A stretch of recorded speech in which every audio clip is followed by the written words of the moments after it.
What's poppin', everybody? Hello and welcome to Popcorn Culture. My name is Ben Carlin and I am your host. Here with me today is my brother Jay, who will be in every episode. That's me. I'm here. I'm back. I'm recovered from our weekend of skiing. We're back. We're back. It was a good weekend. You know, this is funny because we used to do I would never say we did like a lot of skiing, but like we've done a lot more skiing than we have in recent years. Do you know, I was thinking about it over the past weekend, and I do feel like for a while I would say we were doing a lot of skiing, at least as much as we could have been doing for where we live in relation to ski slopes and stuff. Yeah, I mean, I would say like good year was like 15 trips. Ooh, that'd be a lot. It would be a lot. Yeah. It would be a lot. But like, you know, compared to somebody who like lives, you know, near the slopes. Yeah, I mean, like the nearest slopes to us are what, like 2 hours away? Yeah, from here. But those aren't the good slopes. The good slopes are like 3 hours away. And those aren't even the goodest slopes. Those are like an airplane ride away, which... Yeah, that'd be like, I mean, we'd have to go like out west or something. We'd have really proper slopes, which or is, up north. I can't even tell you, it's probably like one of my top bucket list items is to go anywhere to ski where you just like, you get off from the top of the mountain and like... And you just ride for like 30 minutes. Yeah, that would be amazing because certainly the experience of skiing around Southwest Virginia is that you ride the ski lift up and you are pretty much at the bottom in under 5 minutes. Oh, yeah. And like that would be pretty generous. I would say in the slopes we were doing 2.5 this past weekend, I would say that once we started going down the hill, I would say it was less than 60 seconds to get to the bottom. Oh, sure. Yeah. I would say, yeah, from the top of the lift to like me sitting down, clipping into my bindings, getting the whole thing together. Anyway, the whole point is though, is it was interesting because like, I actually even think this was interesting because I have gear that I bought, I think like 5 years ago, and every member of the family was like, "Did you get a new snowboard?" And I was like, "Nope." Nope. This is not a new. It has like 4 days on it, but not a new snowboard. Practically new. Yeah. It shredded the gnar. Yeah, shredded the gnar, as they say. Okay. On that note, this is like a tiny like sidestep as we continue to talk about skiing. But shredding the gnar is like what our group of friends typically says. Yeah. Because like we're pronouncing the G. The G. In like, gnarly. In gnarly. Yeah, like you've taken gnarly and then you've abbreviated it down to gnar, and then you've also thrown the G back into pronunciation. Exactly. But it reminds me because I've started getting like a more contact. I wouldn't say it's been a lot, but it's been enough to where I want to bring it up. But what is our phrase? Something is the foot. Oh, the game is the foot. The game is the foot. This is something that is really funny to me because I've had a bunch of, again, not a bunch, but more than one. Mm-hmm. I've had people reach out to me and they're like, "Hey, I don't know if you're aware of this or not, but you're actually saying the phrase wrong." To which I was like, "Oh, I know. Oh, duh. Like, of course I'm saying it wrong." This is, I would say saying phrases incorrectly is probably knowing me. I think that it might even just be like a family thing, like actively pronouncing things like more like the way they are spelled versus the way they are pronounced, should be pronounced for comedic effect, is like one of my favorite things. Oh yeah. We do quite a bundle of it. So anyway, I thought that was really funny. Yeah. So shredding the gnar to the game is the foot to how'd you feel about skiing? Oh, I mean, I felt really great about skiing. We went to Wintergreen to do the skiing. It was like a big family trip. So like our parents were there, and this is the first like big family ski trip we've done, maybe since we were kids. Typically it's just been either me and you plus significant others or like one other group of friends or something. Yeah. So that was this was your first is it correct this was like your first overnight trip somewhere else with Addison?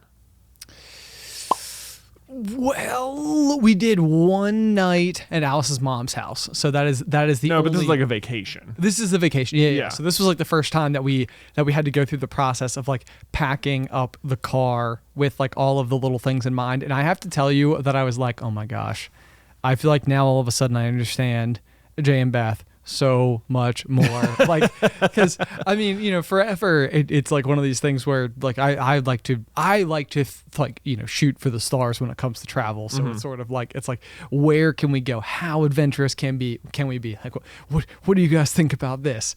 And it's always been one of those things, like, since, you know, obviously the kids have arrived, where it's like, I don't know if that's like a kid friendly trip, or like we're gonna have to go on a plane. Like, that's a lot of extra, you know, like moving parts. Yeah.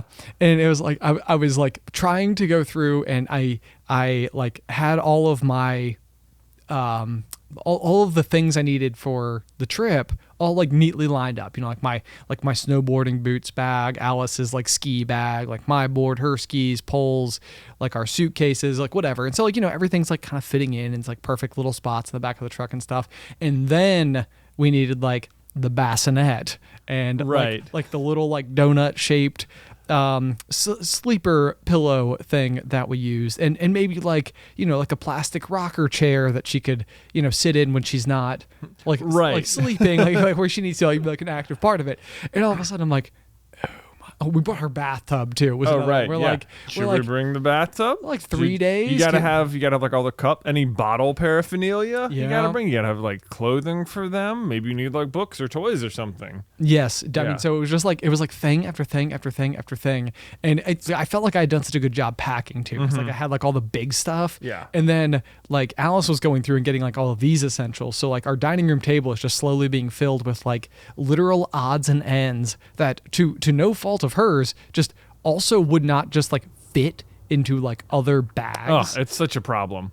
Yeah, it is. This was like a weird, like a growing pain, I think, for Beth and I once upon a time, is that like whenever we'd pack for trips for a long time, like, you know, I would always have like a suitcase or like a duffel bag or something that had like a zipper or something. Sure. And Beth would just find like random like canvas bags or totes around and just sort of like fill them up, and like this would be how we just carry the stuff, and it would drive me crazy. Like, open bags of things to me, like, this is liability. This is like, we can't, and we actually had like a whole talk about it when I was like we have got to find a different way to pack stuff. Like, even if you're just gonna put snacks in a duffel bag or something, you know, like, we cannot have loose open bags in the car. Like, they don't stack on each other. You can't pack them. They're smushing around. Things are falling out. It's like, it doesn't work. And it's like, so one of those things though that, like, after I said it, she was like,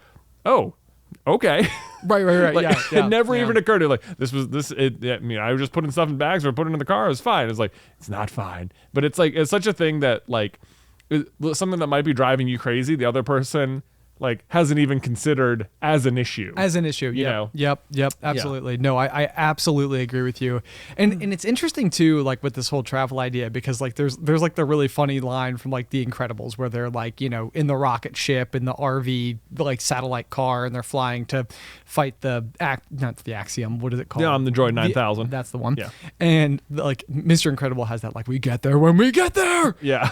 Like moment. And it's like, you like get that because like inevitably on long car rides and stuff growing up, you'd start to do that, like, are we there yet? Yeah. Like, and it's like, I think back to those moments and I was like, what was that with mom and dad? Like, why were they so tense?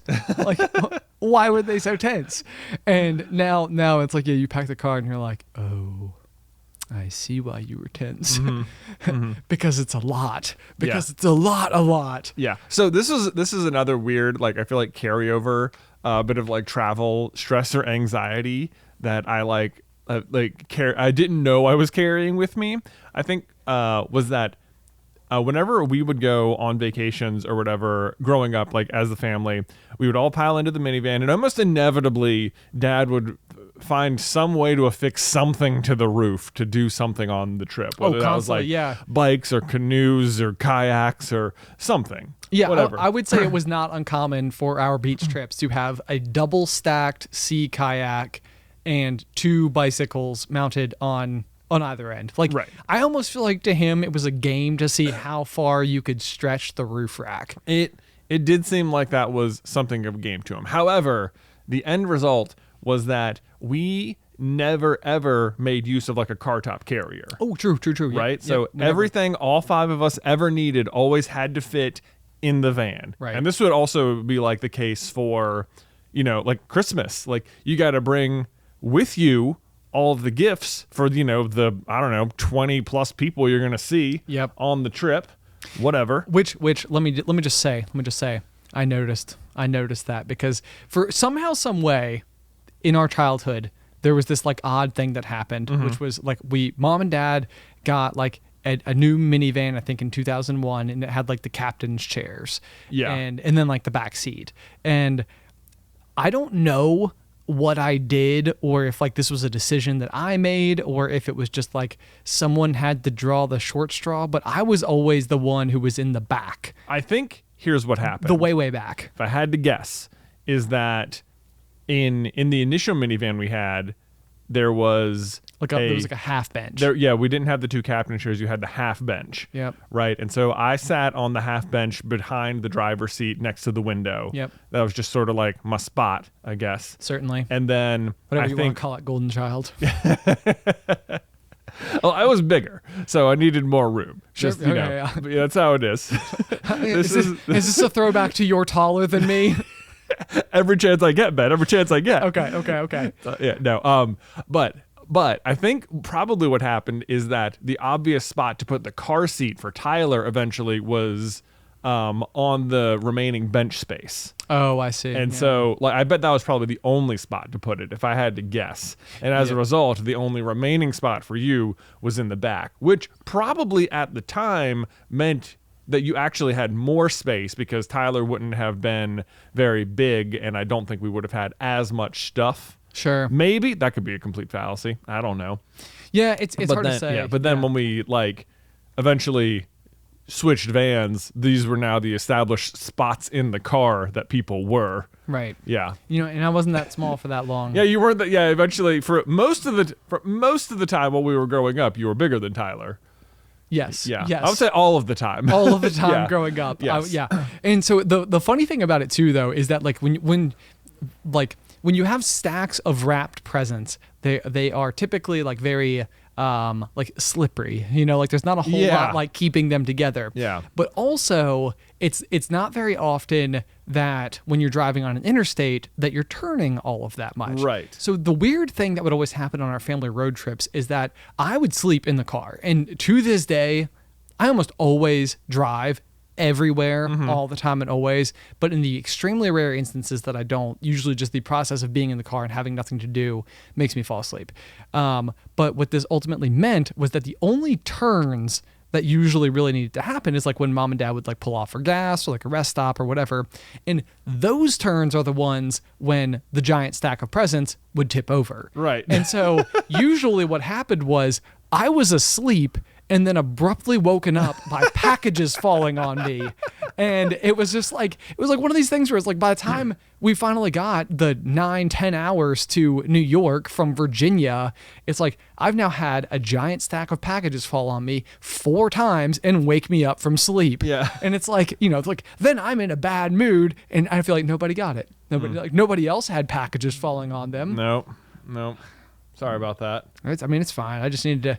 I feel like I needed to get it out of me. I could feel. I could feel it really like a lot of like pent up long term. Yeah, it is. You can just like unclench that fist in your brain now. I know it's true. Fantastic. Yeah. So anyway, getting back to my original anxiety that I've carried over from the fact that our roof was not available for like roof rack or like a Cartop carrier sort of thing. Yep. So that meant everything was always in the van, so that it could fall on Ben, I guess. Yes. As a result, It did. As an adult who now is in an extremely similar situation to our own parents, like where we have just 3 boys and a minivan, I refuse the Cartop carrier. Yeah. Like nothing to me is a greater sign of absolute failure than needing to use the Cartop carrier. No way. Like I will not I will not do it at all. Beth, on the other hand, grew up in a family with 4 people, and they would go on trips and just regularly use it. Like, whatever. Didn't think about it. 4 people? 4 people. Nobody had to sit in the way back? Probably not. Actually, funnily enough, Beth drove, when we first met her, the exact same minivan That is true. that Mom had when we were kids. That's true. The same color. Same color. Same trim. Same trim. Yeah. It was uncanny. Unbelievable, really. It really was. Blast from the past. It was a sign. It was weird. Was that van's name Sheila? Yeah, I think you named it Sheila. I named it? I'm pretty sure you named it. Oh, spectacular. Yeah. I mean, if I don't actually deserve credit, Beth, if you're listening, then you can certainly let me know. But if I can take credit for Sheila, then I'm very happy about this. I've always thought back on it and been like, that was the perfect name for that van. Yeah. Maybe it's because I named it.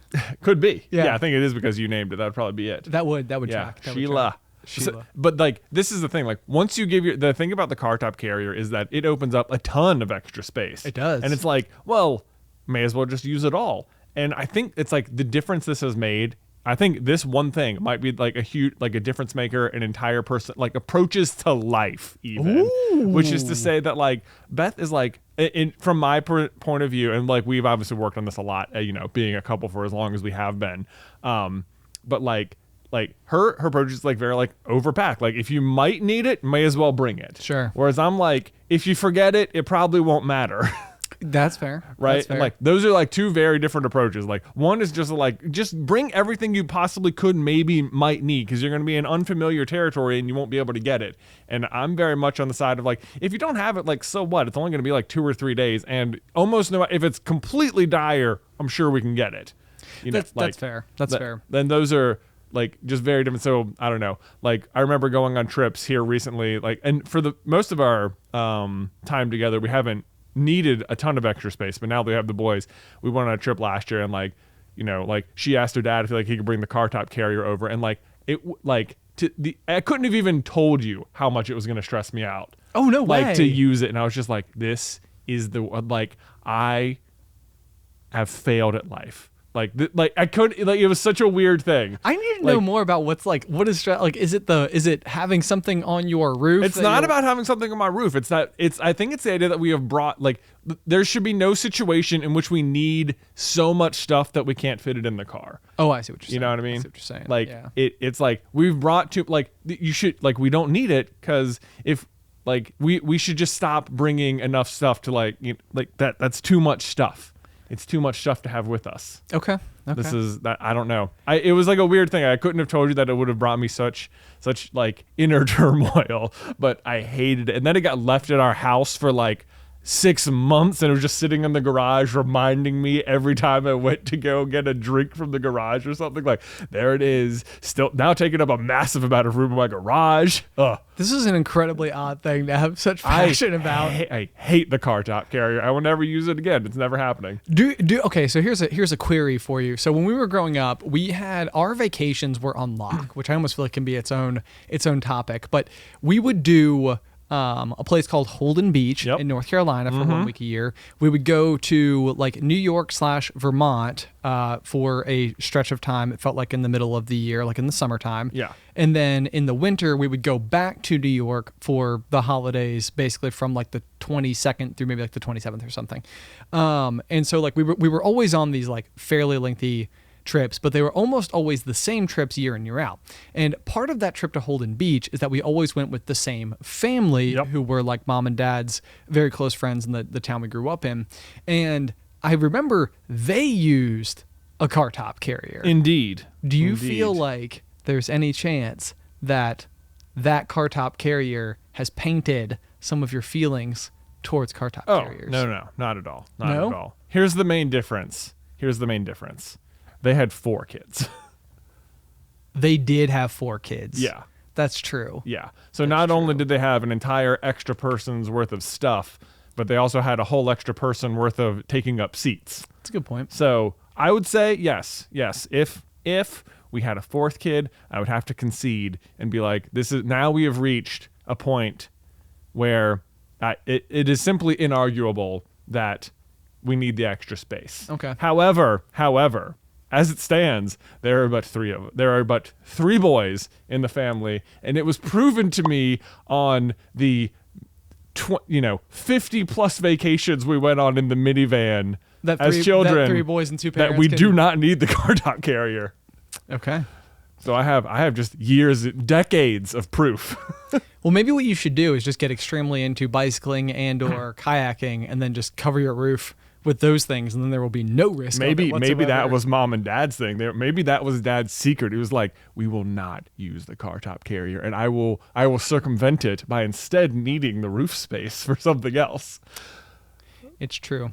It's true. Yeah. I feel like Dad was determined, to cover that roof. It needed to be. Let me tell you, you might have had presents falling on you, but my cross to bear on the trips was that the location for which Dad to affix the canoe or whatever was on top was that piece of roof rack was directly next to my window, which meant that the flappy strap that was being whipped in the wind at 70 miles an hour for 8 hours was right next to my ear the entire time. Nice. Yeah. Nice. Yeah. I would give you my sympathy, but boxes fell on me. So anyway, so my next question though, because I think this is interesting, is we, as I've gotten older, there has certainly been like a little bit more exposure to travel. Like Alice and I have gone to like Dominican Republic and Paris, and like we've sort of ventured off on our own a little bit more, not a lot a bit more. I mean, part of that is probably pandemic reasons. But like we had a trip planned to Hawaii. We had a trip planned to South Africa, where we were supposed to be like doing some other like worldly stuff that we're really excited about. The question that I keep getting stuck on is like, I really liked the fact growing up that like when I knew we were going to Holden Beach, that there were like traditions. So like, for example, Mom would always pack us like in our seats. Like it was like a little small plastic toolbox that she would like fill with like candy for the week. Mm-hmm. And it was just like, I don't know why like Mom was going so far above and beyond to provide us this, like, we're already going on vacation to the beach, and we're going to the beach, so you get a box of candy, right? These are right. Love you, Mom. But like, you know, so that was something that the night before going to the beach, it was almost like the night before Christmas a little bit, where you'd sort of be like, oh my gosh, like we get to see like what's in the box tomorrow, and like I'm super excited about that. We would stop at like a Shoney's on the way down and have like the buffet, and then like once you're down there, there's like to go to like putt-putt locations and the Scoop where you get ice cream. And like, so what it came down to though is that like I very fondly got to look forward to these specific things, and it was kind of like, because I had such an established relationship with them, I got to like look forward to repeating a lot of those memories, which I feel like is, it's both, I think, a good thing, but then I also can't decide if there's like a part of me, and I think the real reason I'm asking is because like obviously now that I have Addison and Allie and I are like, you know, starting our own family and stuff, it's like at some point in time we'll need to like start forming an annual tradition, or not, you know, I mean, not that like you couldn't just start doing it like at age 8, you know, and like start, at age 8, we went to Holden Beach for the first time, and we did it every year since. Right. That would be fine. But I mean, I remember going to Holden Beach my whole life, like since I have memories. Right. I think I went for the first time when I was literally like 8 months old. Yeah. So I guess my question is like, is there a part of you that sees the appeal of repeat travel to the same locations because you get like the nostalgia, you get like the fun, or is there a part of you that's like, well, I would much rather do, I don't know, like Lake Tahoe this year and maybe like the Southern Alps next year? Right. Gosh, I've thought about it before as well, like under the same terms, because you're right, we did have a lot of like the same repeat trips, and I don't know, because there's not like a specific thing that I already have in mind to be like, if there's going to be some sort of annual tradition, like repeat trip, like I don't think it's happened yet. I don't think the inaugural one has happened yet. Right. For us. So it remains to be seen. I'm not opposed to having something like that, but I also think we have a little bit more breathing room than our own parents did, because typically there was like a summer break trip and then like a Christmas break trip. That's true. And almost, if not, maybe sometimes twice in the summer, but you're right. One was always the Holden Beach, and the Christmas one obviously was inevitably locked up in must go up north visit grandparents. Yep. And we were the ones, like our family living in Virginia, were the ones who were far away. Yes. And like, so typically, sometimes like that trip up north was the only time during the year where we would see the rest of our cousins or aunts and uncles and grandparents and stuff like that. Right. Normally, I think eventually, like, you know, certain sections of the family would come visit us in the summer, or, you know, they'd make their way down. Sometimes there was a summer trip to go, you know, visit the grandparents as well. So that wasn't like always the only thing, but that was like on lock. Okay. You know, like we had to go up there for that. Yep. Non-negotiable. Whereas we here now, there is not the same family obligation because we all see each other all the time.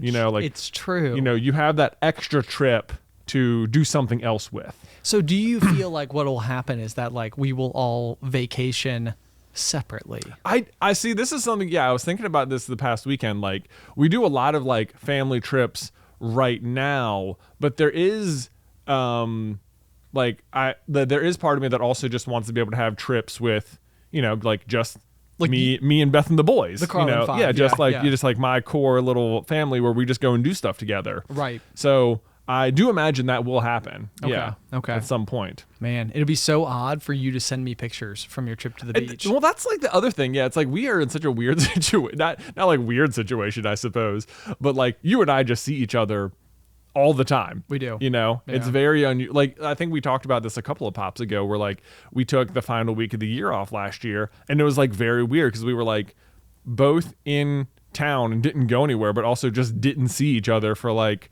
over a week. Right. Yeah. So like a week off from work while we were both in town was the period of time that you and I saw each other far and away the least. Right. Yeah, which is extremely odd. Yeah. Yeah. But so then it's like, if we, you know, me and you see each other every day, so if we go on trips together, it's not like, oh, we get to catch up on all these things. Yeah. You know? Yeah.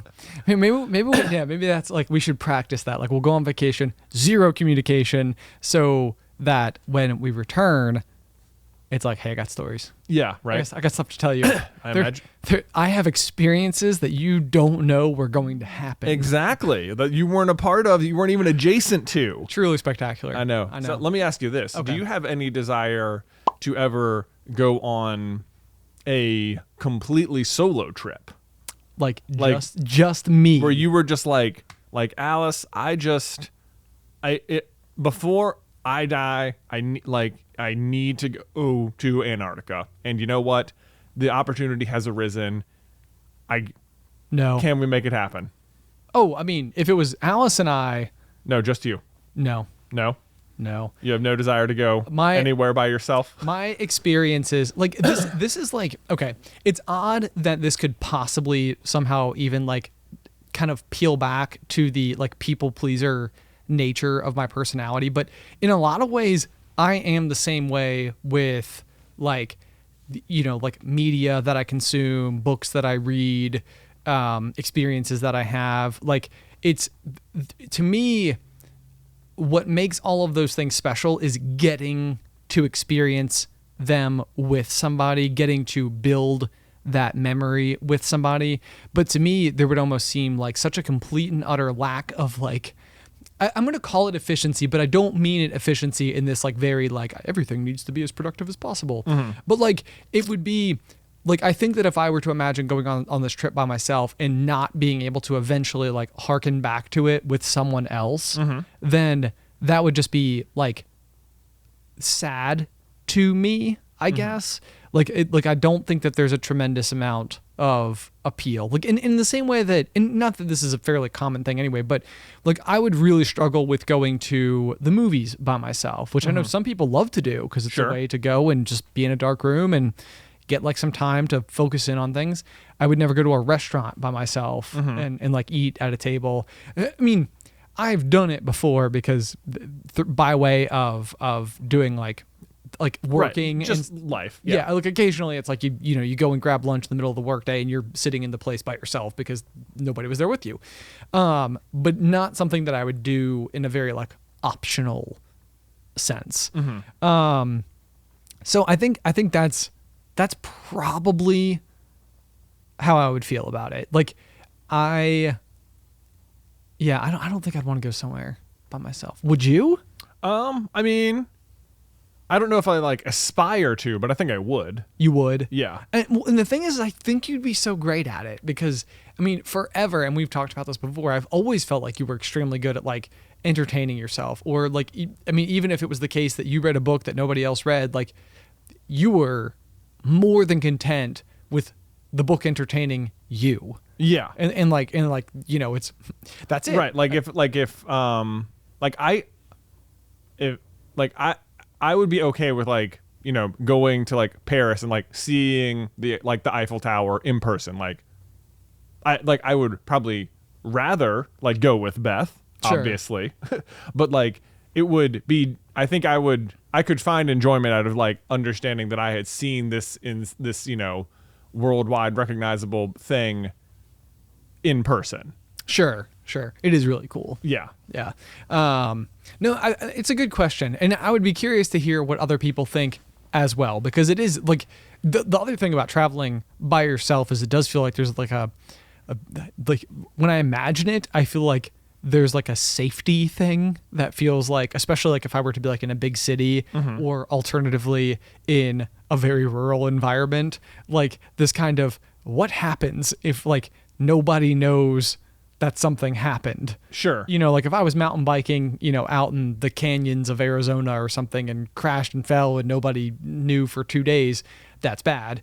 And if I was in Paris walking around by myself and, actually this did happen on my trip to Paris, but those guys who do like the little like card swiddly swaddly thing? Oh, yeah. The like, yeah, which card is, what are these guys called? Just like, they're scammers.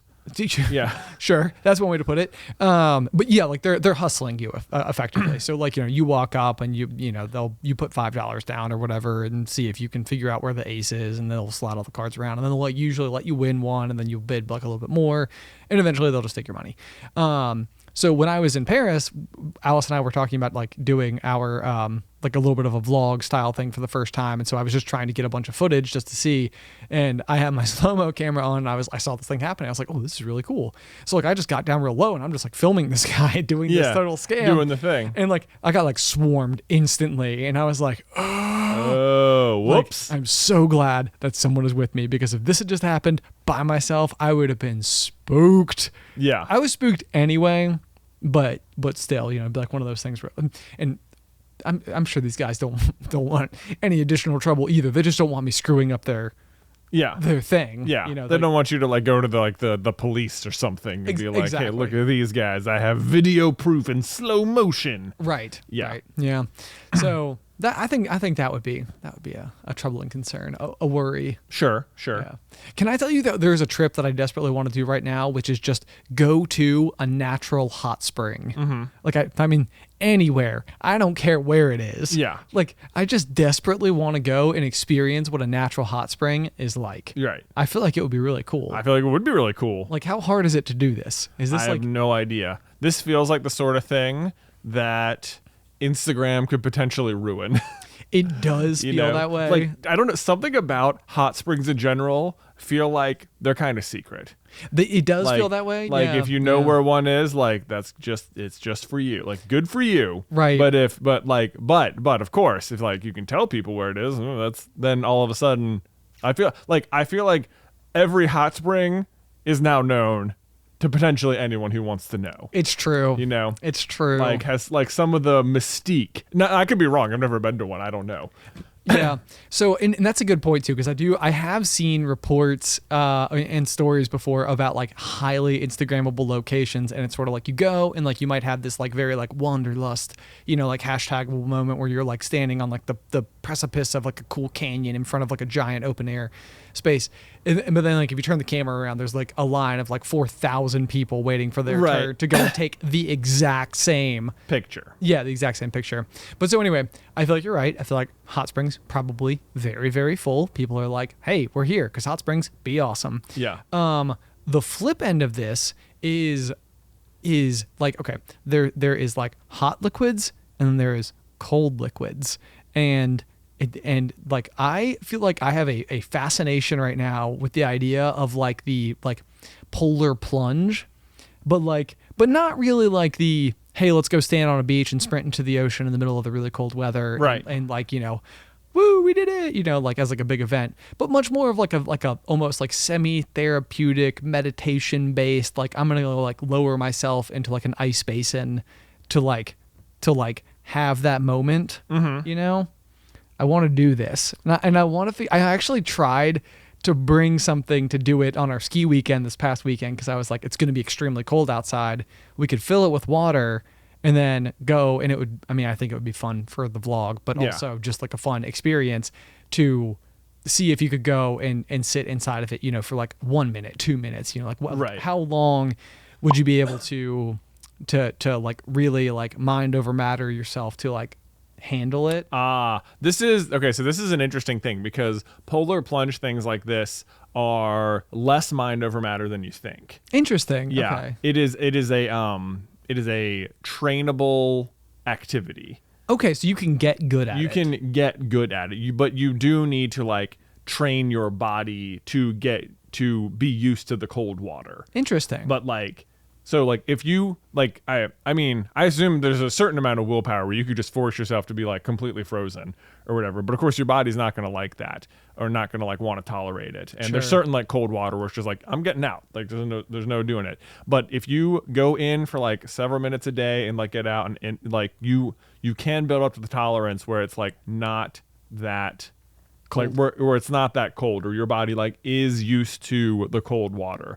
Like when you hear about like polar bear swims or something where people like get up, you know, every day and go swim out in some like freezing cold water. It's like those guys can do it because they do it every single day. Sure. But like on day one, I bet they didn't. I bet they didn't. Yeah. I bet they didn't. Yeah. So anyway, that's something that I had like a couple of like large trash cans that I've used for like mixing water for my aquariums. Yeah. And I was like, oh, this will be perfect. I'll bring this and like we'll be able to just like duck down in it. And it was too small. Oh, too small? It was too small. So now I'm on the hunt. And I feel like what I really want is like one of the like the kind of like metal like Tractor Supply like feed bins. Yeah. Doesn't that just seem legit? It does seem legit. It reminds me of like every like locker room from a sports movie you've ever seen. Yeah. Yeah, where they're just like and they're going in that crazy ice cold water. Yes. Yes. I want that. Yeah. So I'm going to work on it. Okay. And maybe sometime soon I'll have it. And then I think it doesn't seem that hard to get. You know what? It doesn't. It doesn't. Like extremely cold water. It's extremely cold outside right now. Yeah. Realistically, if you can fill a reservoir that you can fit in outside, you're done. Yeah. There you go. There you go. Just got to go out there and sit in it. I wonder how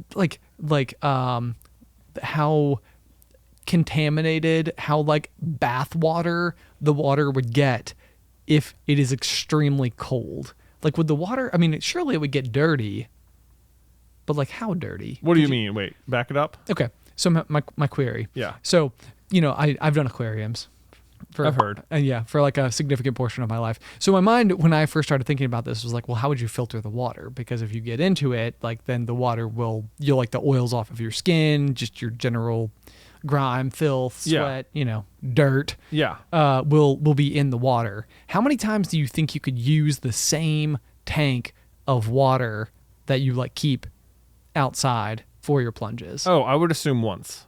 Oh, one time. My assumption, I would if it was me, I would refill it every time. Okay. So yeah, I feel like for one, the where I would feel slightly stuck on that is just probably like, am I wasting water or am I causing like a giant like sheet of ice to form on like my patio or something? Because well, you probably need a place to dump it. Yeah. So the logistics of these things. I mean, I think the other option is just get a bunch of ice and just do it inside. Yeah, it's not as cool. Not as cool. No, You want to do it outside. I want it to be cool. You gotta have the scenery. Seriously, man. I see. Okay, so this is an interesting, maybe along the same lines. Like you're interested in doing like a polar plunge sort of situation. Yes. Right? Yep. Okay, so imagine that I would almost bet that there is like a polar plunge group that exists in Roanoke, like where we live. Should we become plungers? No. What a great name, plungers. This is the question though. Like you, Ben, are interested in doing it. Yeah. So if you found the group but couldn't find any existing friend to go do it with you, would you just go do it?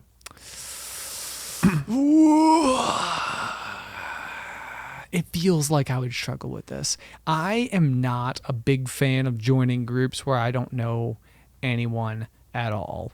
And I don't know why, because like I tend to like to, like I will start talking to a stranger, no problem whatsoever. Right. Yeah, I think maybe the intimidating factor is the thought that these people have more experience with one another and more experience with the activity. Mm-hmm. And that I feel like gives me worry, because it's like I'm going to show up and I don't know what to do. Like, will these people be tolerant if it's like, I've never done it before. I probably can only do like 15 seconds. Like, it's like, is that good? Is that okay? Should I just leave? Okay. My guess is specifically for like this sort of like almost pain-based suffer together community. You think plungers are good people? I think plungers are they are always looking for new recruits. You know, they are always wanting to help the new guy. They're always wanting to help. I feel like you need to do something like this. I feel like solo travel and or plungers. Like I feel like I think both of us should at some point commit to trying to go on a solo trip somewhere and see what becomes of it. Yeah. Great gasps. I know. Okay. All right. Mm-hmm. I'm not opposed to it. Granted, this is also like you gotta, have Beth and Alice be proud of like, I would like to just go on a trip just by myself. Are you cool with that? Just me. No, where are you gonna go? Like somewhere cool. Somewhere. It's gonna be fun. Great. Somewhere great. I'm going to Peru. I'm gonna be seeing like Niagara Falls or something. Just me. You are not coming on this trip. I need to find it. I got to go. I'm gonna have an experience. I need to find myself. I feel like you, who are so introspective, would walk away with so much like value from that kind of experience. Man, it is dangerous for my brain to be left completely alone. Mm-hmm. I don't know if I need conversation as like a means to like keep my brain occupied. Yeah. Like I don't know if my static brain is anything more than a giant like wire ball of anxiety. Mm-hmm. It's like what is the character in Charlie Brown that always has like the visible like Pigpen? Pigpen. Yeah. I feel like my brain, the inside of my brain is the cloud around Pigpen, except it's made of very stiff wire. Mm-hmm. And it just like sort of like rockets around from like corner to corner to corner. Yeah. And it's like it's no good. I can't think about the wire ball. But maybe I should. Maybe I feel like maybe I can. Maybe this is what you need. 32 Maybe this is years. how you untangle it. Oh man, you're gonna make me go on a trip by myself. I'm gonna make. I mean, look. Okay, so much smaller scale. Okay. But here recently, perhaps you've heard, I've been trying to get into the Pokemon trading card game. Yeah, it's come up. Yeah, it's come up a few times. But like that was something like I just wanted to do. Yes. Right. So like, sure enough, like I mean, you have been there for most of the ride, like in terms of like we buy the packs together and we open them and we do all that stuff. But like when it came down to like I want to go play this game with other people. Yep. Like in a competitive way, like I just had to go to the card shop and just go in and play. Yeah. Nowadays, like our good buddy Steven often is also there. But like when I started going, I didn't know anyone was going to be there. I just had to like show up and just, here we go.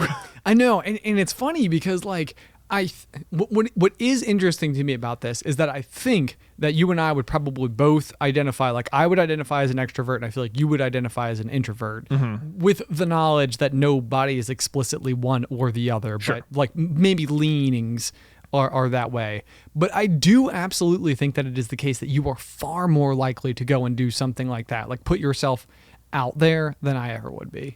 It's like I definitely like I need to know the stakes. I need to know the environment. Right. And I don't know why. I don't know why it's like so like it's probably a sense of control thing, which honestly, the further that I get into like attempting to understand varying people's, personalities, their psyche, like what might be driving like a lot of their like decisions or behaviors or worries, I feel like everything comes back to people fighting for some measure of control. Sure. It's like you need to feel like you understand the circumstances, and sometimes that comes at the expense of somebody else not having that in order for you to have that, which is a total aside entirely. But the point is, it's interesting to me that you're capable of going and doing that. Like, are you ever worried when you get there about like who is going to be there, or like, I don't know, feeling alone?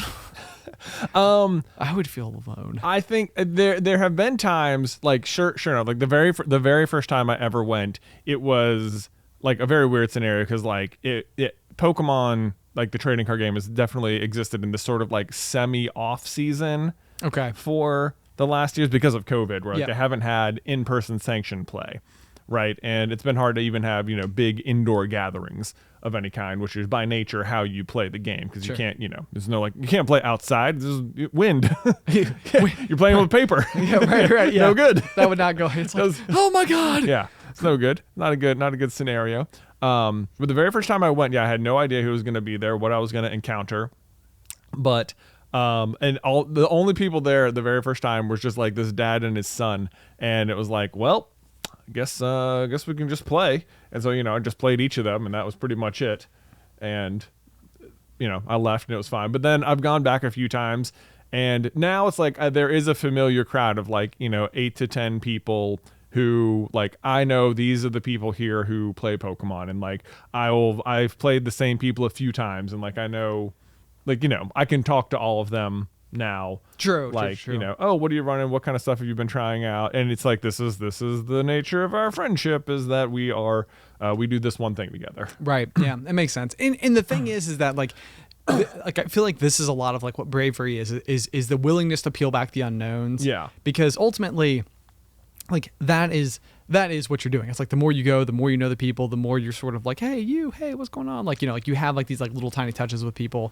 And I feel like back in the day, like with rock climbing, this was certainly the same thing. Like, it was like I would go to the gym and like I was there all the time, to the point where like all of the regulars, like we all knew each other. Yeah. Like, we were all there. And so it was cool because it felt like those people knew what my skill set was. It didn't ever seem like people thought that I was trying to like be more than I was or less than I was or anything. It was just like you sort of had this like mutual respect amongst the people. Right. So, but like that's a skill that I almost feel like needs to be learned, kind of like what you're saying, like with the ice water, where it's like you almost need to like teach yourself that those unknowns are like, you just have to flip the cards over, like to really make the analogy on the nose. It's like, well, and once you start to see like what is on the other side of them, it's like, oh, this is not as bad as I thought it was going to be. Yeah. But you have to have like, it's a kind of faith that I just don't have. Yeah. Well, I think it's something you can definitely learn. I can tell you that I've been in situations before, like the very first like YouTube conference I ever went to. Oh yeah. Like on thing was it was VidCon playlist. County. It was yeah, playlist. Yeah, playlist Tri-State. Yeah. They did it for like 1 year. It was not great, which was not helping my scenario at all. But I remember it was like we'd been doing like the YouTube stuff for like 2 or 3 years or something at that point, and like you'd always hear people going on like playlist or VidCon, and it was just like I just wanted to go. And I did like no one I knew in person other than you like was into YouTube like at all. Like, sure. Like I just didn't know people who watched other people that could even have fun, like walking around being like, oh, do you want to go to this panel? Whatever it was. Right. I didn't even know what they were like. It just seemed like people always went and it was fun. and we do this, and I wanted to be a part of that world, so I'm just like, I bought a ticket for just me to go. It was in New Jersey, and when the weekend came, I had to drive like 8 hours by myself up to the hotel, and then I was there for like 2 days, and I had to drive back, and it was a very long trip, and it was like a very weird thing. It was like, it was there, and I will say that part of the issue I think I was having was that the event was just terrible. There was like a very tiny conference room, not conference room, but just like, I don't know, special events area. Yeah. They had like 20 vendors set up. You could walk around the entire event in about 10 minutes if you wanted to. Sure. It was just like, okay, well, this is small. It'd be like going and spending like 2 full days at Roanoke's Comic-Con. Yeah. It's just like, you know what? You can pretty much hit the whole thing in about an hour if you really want to like spend some time at each booth. Right. Get to know the people. Let me just say, Ben, that for the first time ever, I am genuinely pretty interested in going to the next Roanoke Valley Comic-Con. Ooh. Yes. Like I think I might go because I might go because they have one special guest there that I'm like, this would be a pretty cool person to meet that I feel like would be very fun, and it is the original Red Ranger will be there. Jason, yes. Wow. Yes, not to be confused. Sorry, Jason Frank was actually the actor. Jason Frank played Tommy in the show. The original Ranger's name was Jason, but the actor is Austin St. John. Okay. So he will be there, and I'm like, man, that's pretty cool. Dang. I don't know. I feel like I want to buy like a little pop vinyl and just be like, this is neat. Okay. Yeah. I like that. So I like that. Yeah. Might go for that one. See, but once again, you're just being such bravery pants over there. Well, I would still ask someone to go with me, but you're right. Like if I couldn't find anyone to go with me, there is part of me that would be like, Beth, I think I'm just going to go. I need to find things I care about more. Mm-hmm. You know? You got to get into the polar plunge, man. I got to go meet my plungers. We got to go find you some plungers. And I'm going to make a shirt that just has a plunger on it, you know, and be like, and I'm sure I'll get there. They'll be like, that's like the running joke. Yeah. We're plungers. We get it. It's a pretty funny word. It's a pretty funny word. It's a pretty funny no word. doubt. There's got to be a Roanoke Polar Bear Club, though. Like, it must exist. It's true. It's true. Jay, how about a corny joke? No. I know. It's been a while. Wow. It's been a let's while. do it. I get some emails from people. corny joke. A formal corny joke. I get emails from people who say, you forgot the corny joke last week. And to which I say, that just means that Jay and I were having sparkling conversation. Sparkling. Because you know, sorry, I'm delaying the corny joke. Do it, yeah. As is tradition. We did a video a couple weeks ago on the Supercolor Brothers main channel about Encanto, because almost all of our videos recently have been about Bruno from the movie's Secret Gift. Yes. And I cannot tell you how many people responded immediately like, his secret gift is acting. It's acting. Like, because in the movie, he tells us, he says like, I always said my real gift was acting. And I was just like, I can't, like, normally I just can let the comments go, but it bothered me so much. It's like, guys, it's not a secret. He tells us. Right. This is something he doesn't Yeah, he doesn't tell us. It's not a secret if he told us, okay? You got, like, I don't know if you guys know how secrets work. Like, this is this really fun video that came up about the go away green, and you're getting caught up on very... Anyway, go ahead. Corny joke. Here it comes.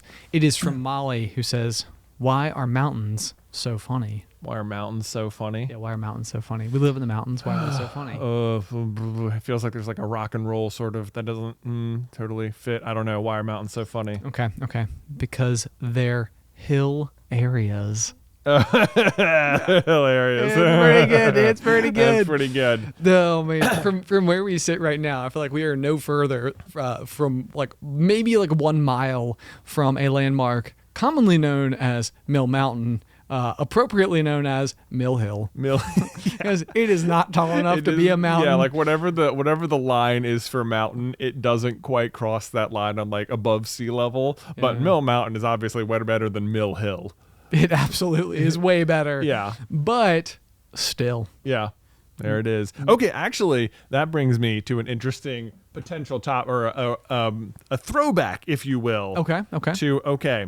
This is, I don't even know if I'm saying this right, the Sorites Paradox. Okay. Sorites. Sorites, that's what I'm going to say. Basically, this is, someone wrote in, they listened to one of our old episodes about the just noticeable difference. Oh, yeah. This is basically that.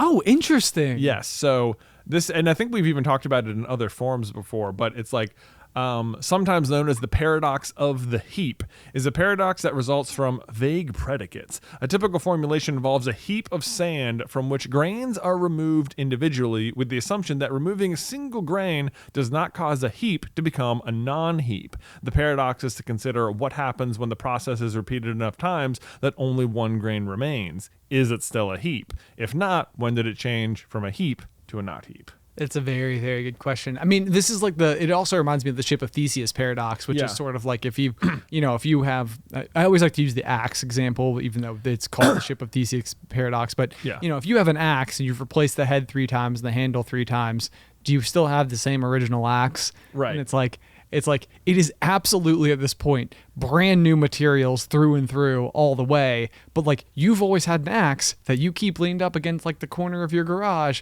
for that, like those moments when you need to go outside and split some wood. Right. And it's like, as far as you're concerned, it's kind of always been the same one, because at some point in time the handle broke, so you got a new handle and the head was the same, and then eventually the handle cracked, so you replace that, but like the handle that felt like it was there from the beginning. So it is interesting, because this also then meets that just noticeable difference, which the example I always give is like a pack of M&Ms, for example. It's like, have you ever noticed it feels like since we've been kids there are fewer M&Ms in a pack, right? And as time goes on, it's sort of like, are they able to remove like 1, 2 M&Ms without you noticing at all? Right. Yeah. If there's typically like 20 M&Ms, if they put 19 in there, would you notice at all? Right. Right. Like probably not. From 20 to 19, probably not. But that means every 20 packs of M&Ms that M&M makes, they get another free pack made all of a sudden. Yes. And when you're dealing with the economies of scale of the M&M company, you're talking about like millions of extra packs. Yeah. Which is pretty remarkable. So this is interesting though, because you are talking about that idea of slowly taking something away, and when does it cease to be what it originally was? Well, yeah, and this one, it was pretty interesting because they approached it from a bunch of different angles, but like and like the way they carry the heap of sand one is that like if like 1 million pieces of sand is a heap and you take one away and 999,999 whatever is a heap, then if you take one more away, it's still a heap. And so eventually it's a single grain, still a heap. But like they had some other examples too, where like they had like a color gradient from like red to green, and they'd segmented it into like 50 different spots. And if you only looked at like 2 completely next to each other, you could not tell the 2 colors apart. But then of course if you move the slider down, it's like you still can't tell the 2 colors apart, because they're still so close to each other on the gradient scale. Right. But of course, after you've moved it like 50 times, like clearly now you've gone all the way from green to red, but at no point have you been able to discern any difference at all. Oh, that's weird too. I know. Yeah. That is very weird. Yeah, it was like I was like, this is crazy. That almost reminds me of like what is it the case that like 0.9 repeating is functionally the same thing as the number 1? No, it is 1. It is 1. Yeah. And it's like, well, but that doesn't seem like it's 1 because they're different. but it must be. Right. Yeah. No, I like examples like this. The other one that I always give is basically like if I were to like have a car that I rolled out in front of you and said like that I would sell you this car for $1, would you buy it? And you would of course say yes, obviously. I'll buy a car for $1. And like that could go on until I reach like $3,743, and at some point in time $1 is what makes the difference. Right. And it's like if you had priced it $1 less, that would have been in. Yeah. It is $1 too many. And it's like, it's amazing to think that like something as substantial as a car, there is literally a $1 shift that eventually changes your opinion. Yeah. It's like the straw that breaks the camel's back. Yeah. Pressure. I know. My mind went immediately to that. I know. It's very interesting. I mean, I feel like I would, especially if with the pile of sand example, if the sand is going far enough away that the primary like pile is still the biggest, then I would say that like probably down to 3 grains of sand, I could still call it a pile. A pile of sand. I Interesting. feel like that it's like, you know what? Let me 4. 4. I would say 4. Yeah, it was very weird because it's like on the one hand, like such gradual change is to like almost, it's like saying that like, yeah, like it is like red is green because at some point like you can't see the gradual change. So it's like, you know, but if you like started taking like one hair off your head every single day, like at some point you'd be bald. And it's like, it'd be ridiculous to say that there are not bald people and that there are not people with hair. Like those two things do exist and are different. Yeah. But like at a gradual rate, like you might not ever even notice. It's true. It's just, I don't know. This was like a very interesting thing. But anyway, I just wanted to bring it up because it turned out that we were describing something that had already been classified and existed. I love it when that happens. And I have another one. Okay, go. Okay, ready? Give me the next one too, yeah. This was less of like a philosophical thing and more just sort of like a funny thing. Okay. I don't think we had a true one of these, but we've talked before about our old house where we had like a big open room that just had a toilet in the middle of it. Oh, yeah. Yeah, and it was just very awkward to use because you were just sort of sitting in a big open room with a toilet. Yep. So almost never was it getting used, but apparently someone wrote in and said that what we were describing is often called the Pittsburgh Potty. Okay. So it sounds like a branded children's learning toilet. Oh, could not be more the opposite. Okay. Yeah. Okay. So basically, because of the way, because of like the topography of Pittsburgh, Pennsylvania, for a period of time when they were building a lot of houses, there would be a toilet, like basically exactly what we're describing, just sort of like a single toilet in a large open basement that served two main functions. One is that because of the nature of the kind of like manual labor that was done in the area, that like a lot of people would return home like physically just like literally covered in dirt or grime or whatever because of the nature of their job. So there would be like a shower and like somewhere they could like enter the house and like there'd be like a shower where you could like clean and use the toilet before you like entered the rest of the house proper. So you could enter like low in the house. But the reason it was in the basement was also because like there were so many hills that it was really common for like sewage backup. Oh. And so the toilet served as like a place for the water to go first. Interesting. So instead of just like seeping into the house, it would have to first come to the toilet. So it like prevented a certain amount of like sewage backup getting in your basement. Into your house. Okay. Yeah. That's like a very functional, like kind of safety valve. Yeah, basically. Yeah, it's basically like, exactly what it was. Yeah. Right. That's really, really, really interesting. And it's actually kind of fascinating because I feel like I've been going through a lot of stuff with my house lately where I have been, discovering some like oldness about it. Like in the vlog last week, I like restored like an old brass doorknob, which was just really neat because they're like original to the house. And, now it's this like super shiny brass doorknob again. But when we were doing our renovations, one of the other discoveries that we had is when we pulled our washer and dryer from the basement to bring them upstairs, there is actually also a shower in the basement. And it's not like a fiberglass, tub container corner thing. There's no door. There's no anything.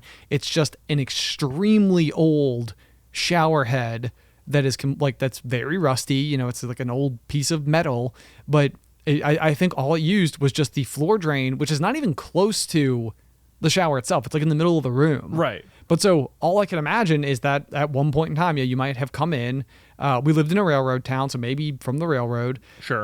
And you'd come into the basement, you would rinse off, and then basically be able to go upstairs where you would then not like trudge. Be covered in soot or whatever. Exactly. But it's interesting to me now because I'm now curious if there's any possibility that there is like a toilet flange somewhere in my basement underneath something that I just haven't discovered yet. Like if these two things tended to coincide. I think it sounds like based on the light reading I did about the Pittsburgh Potty that they did. Okay. So who knows? Maybe you could add a toilet downstairs. That would be pretty wild. Yeah. Fancy. Yeah. Oh man. Okay. Goals. There you go. Just goals. Just install Pittsburgh Potty. Everyone who wants a nice open air toilet downstairs. Right. Oh man, that would be a great vlog segment. Yeah. I install my Pittsburgh Potty. That would be pretty funny. Oh man, guys, I feel like we're at a good spot. You think so? I think so. You're gonna end on Pittsburgh Potty? I mean, I almost feel like we have to. We could end on that or Plunger. But I'm gonna look up Roanoke Plungers. The Roanoke Plunge Club. Roanoke Plunge Club. RPC. RPC. Yep. Yeah, I like it. I'd definitely be. I could get in on that because I also feel like there's some really cool spots in Roanoke where, like, in the summer it's a really cool rope swing, but maybe in the winter it's like a really cool plunge spot. You want a rope swing into the plunge? No. But I mean, what I mean is that usually these areas have like a very accessible in-out, like a set of like root system that almost like made a set of stairs or something. Yeah. Because it always seems to exist. I always remember that when we were like growing up, in like with the GMA, going on adventures and stuff, and like we'd be, like trying to climb something or whatever. There's always a handhold. It's like nature knew that somebody needed to be able to get over this. Exactly. It's like it wants you to get up there. What's up? It wants to be explored. It wants to be explored. Yeah. Hashtag wanderlust. Man, we're getting full circle in so many different ways today. Guys, we do have a very exciting announcement for our Patreon where the Q1 exclusive merch has been announced for Q1 of 2022. Yes. So from January 1st to March 31st, at any point in time, if you sign up at the $25 tier, you will be gaining access to an exclusive set of Popcorn Culture playing cards, all of which are going to have like very, very cool artwork incorporated into them. They're going to be highly customized to the pop. They're going to be super, super neat. So like if you're just thinking about like a scenario where it's like Popcorn Culture on the back of like a standard deck of cards, like no. It's not like that. Let me say the following word to you. Gilded. Yeah. Look at you. It's gonna be cool. You're flexing. It's gonna be extremely cool. The other thing that we do have also going on at the $10 tier, if you would like to sign up at that tier at any point in time before March 31st, we're doing a special offer where at that tier you will receive a it's kind of like a poster. It's kind of like a print. It is like the uncut sheet that is the deck of cards. So the way that they print these things is they would print out and they'd be like on like a big piece of cardboard, yeah, like whatever with like linen or something in it. It always feels like they have like a something though, fibrous, yeah, whatever the that weave. is. The weave, whatever that is. But instead of sending it through like the press where it would punch out all of the individual cards to make them playing card size, it will be like a frameable wall piece of art that I think is going to look exceptionally cool, and we will also be assigning those. That's at the $10 tier, and again, that's patreon.com/popcornculture. I want to take a quick second here and encourage you to fill out our annual Super Carlin Brothers channel survey. Your feedback is so crucial to what we do here at the channel, and if you watch or listen to any of our content, we would love to hear from you. It takes less than 10 minutes to complete and is vital in helping us gauge how we're doing, where we can improve, and how we can expand our channel offerings. Not to mention, we'll be using the survey for meetup locations. So if you want to see Super Carlin Brothers in person, make your voice heard. Seriously, guys, it just takes a few minutes of your time, but it goes such a long way in helping us figure out what you would like to see in the next year. All of the information to fill it out is in the show description or the link down below.